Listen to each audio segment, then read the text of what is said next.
Good morning gentleman. बहुत अच्छा मौसम है, ठंडी हवा चल रही है, समुंदर है आसपास, पीछे मेरा कॉटेज है और मैं आपसे बात करने वाला हूँ। I think nothing could be more better than this, the atmosphere and things. But what I'm going to talk about is not all that nice. I'm going to talk about the recent invasion, I use the word invasion, of the Indian Parliament by two men, young men.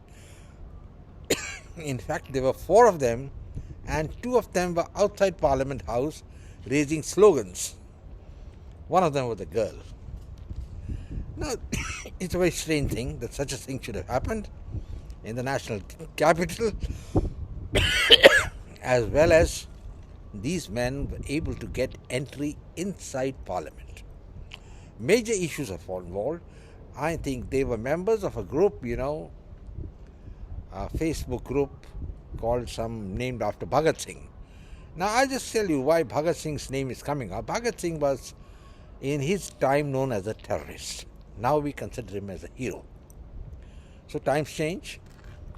Same thing happened with Napoleon. He was the most hated criminal in 1815 when he was exiled to the island of St. Helena, and later the French brought him back and made him into a hero.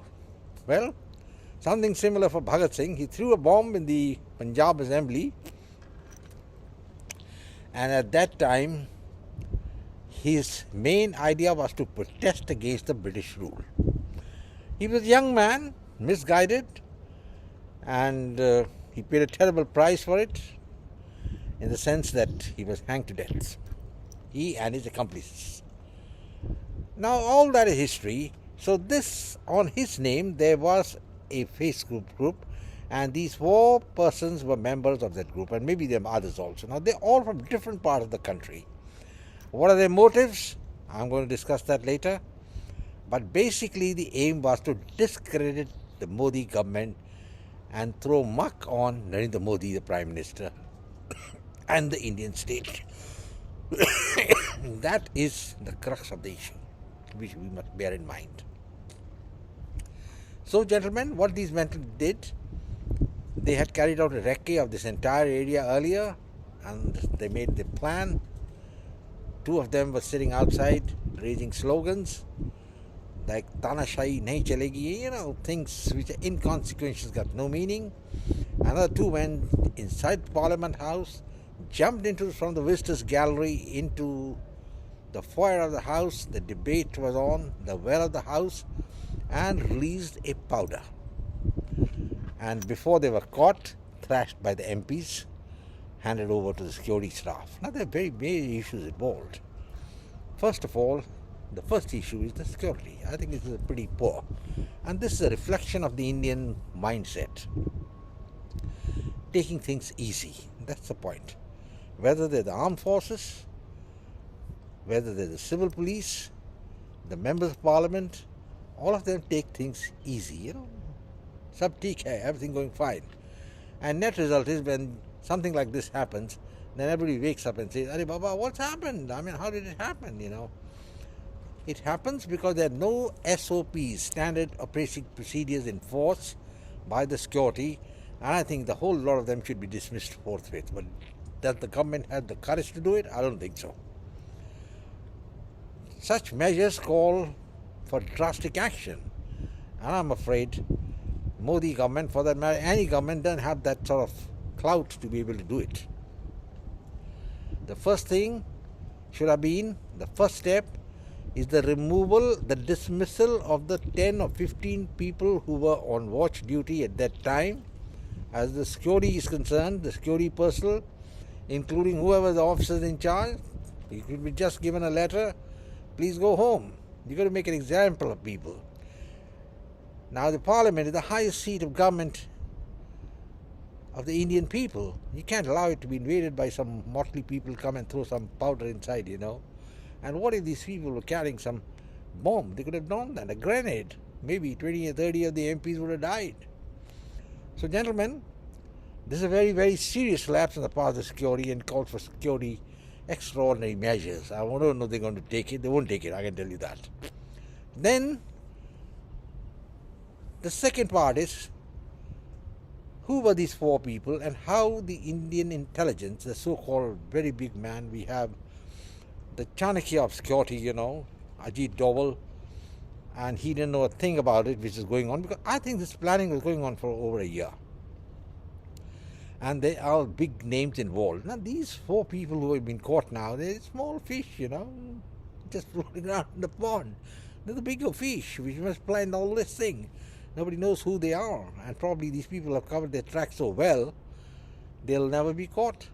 But that's not a tribute to the Indian intelligence, the Indian security agencies, and more so on the National Security Advisor, Ajit Doval.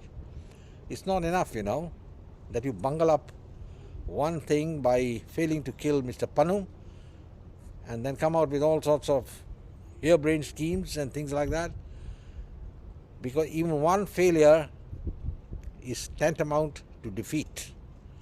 So gentlemen, the points which I'm coming out is an easygoing attitude of the security forces, the Indian intelligence, and generally of the Indian people. You see, whatever army, the police, whatever type of people who are moving around in the world, moving around in India, they are a picture, a mirror of what Indians really are. This is what they are. That's why when I say something from history, people feel I'm talking something else. The fact remains that the Hindus were ruled by the Muslims for almost 900 years. And they were ruled because there's this sort of attitude. Take it easy, everything going fine. I'm getting my bread to eat, let the other man go hang himself. If this attitude which has let India down, is going to destroy India. Because we got leaders, like Pandit Nehru went and divided the country on linguistic lines. He gave away half of the northern areas to China. He was doing Kadam Tal, on the spot marching as far as Pakistan is concerned. They took away 35 to 40% of Indian territory in Kashmir, despite the Maharaja having signed the instrument of accession to India. Well, there you are.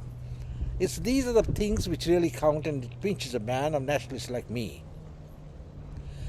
Now, this particular incident is not a small incident. The people involved are very small. I think the first thing should be that they should be handed over to a military court for trial. That's what it is. And there is a provision. I'm very sure there could be some provision. The legal minds can work it out. And they deserve the strictest punishment. Maybe imprisonment for life, something like that, or maybe at least 20 years or 15 years jail. And once these people who are pretty young, get to spend some time in jail and have to do the labor, they'll realize what rigorous imprisonment is, and then be an example to other people. You can take steps. Aapko step lena hai, aisa karna padega aapko. You have to do it. But point is, it's not going to happen. There's going to be trials. Will continue. And it'll continue for 5 years, 6 years, 3 years, that's about.